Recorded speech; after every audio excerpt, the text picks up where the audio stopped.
Have you ever heard someone say, the Bible is a white man's religion? Or maybe, that book was used to keep black people in slavery? You're not alone. I've heard it too. And let's be real, it's easy to believe when you've seen Christianity used to abuse, silence, and control people who look like you and me. But just because something was misused doesn't mean it was meant for that. Today, let's set the record straight. The Bible is not the white man's religion, and I'll prove it. During slavery, colonizers weaponized the Bible. They gave enslaved people slave Bibles that removed the parts about freedom, like the book of Exodus, where God delivers his people from bondage, and Galatians 3:28, where Paul writes, there is neither slave nor free. They use partial truth to push a false gospel. But here's the thing, the problem wasn't the Bible. The problem was the people misusing it. The Bible wasn't born in Europe. Let's talk facts. The Bible is a Middle Eastern and African book, not American, not British, not European. Jesus wasn't white. He was a brown-skinned Jewish man born in the Middle East. In fact, Africa plays a central role in Scripture, not just geographically, but spiritually and historically. Africa is in the Bible. Black and brown people are in this book. We are not ignorant to what we believe, nor who we are in God. Those who tell you that we don't have a place in this book hasn't read the book. We are fingerprinted all over the Bible.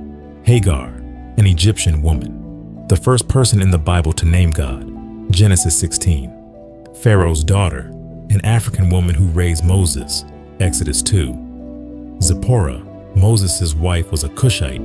Cush means burnt or dark skin, an Ethiopian woman, Numbers 12:1. Moses married a black woman, and God defended her against racist comments from his own siblings. The Ethiopian eunuch. In Acts 8, he's baptized and becomes one of the first African converts to Christianity. Simon of Cyrene, the man who carried Jesus' cross, was from North Africa, Mark 15:21. The Queen of Sheba, a wealthy African queen who visited King Solomon to seek God's wisdom, 1 Kings 10. Tertullian and Augustine, early church fathers from North Africa who helped shape Christian doctrine centuries before Europe took center stage. Here's what's true. The Bible is not a white man's book. It was written by Asians and Africans, not Europeans. Jesus was not white. He was a brown-skinned Jewish man born in the Middle East. His skin was more olive or bronze than ivory. Christianity spread to Ethiopia, Egypt, and North Africa before it reached Europe. Early Christian thinkers like Augustine and Tertullian were African. The real story of the Bible is about liberation, not slavery, about justice, not oppression, about a God who sets the captives free, not one who puts them in chains. When people think the Bible is only for white folks, they walk away from the very book that records their story too. A story of faith, struggle, deliverance, identity.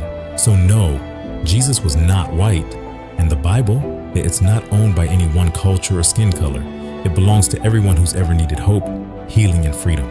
If this message encouraged you, like, comment, and subscribe.